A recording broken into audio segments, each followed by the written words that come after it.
الأخبار الموجزة ليوم الأحد. قال وزير الخارجية المولوي أمير خان متقي: يعترف العالم الآن بأن أراضي أفغانستان لن تبقى تهديدا لدول أخرى. توجه الوفد القيادي لدائرة المواصفات والمعايير الوطنية إلى تركمانستان من أجل تحسين العلاقات الثنائية بين دائرتي المواصفات والمعايير في البلدين وحل مشاكل المنتجات البترولية. أصدرت وزارة الخارجية بيانا أدانت فيه بشدة حرق المصحف في السويد. تم تعزير المجرمين من قبل المحكمة الشرعية في مقاطعة باميان.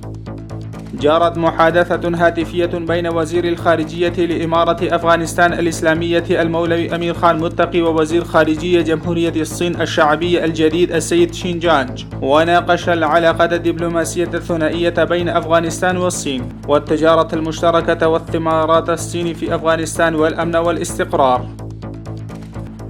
حسب تصريحات بلدية كابول، سيتم الانتهاء قريبا من أعمال إعادة إعمار تقاطع ملك أصغر.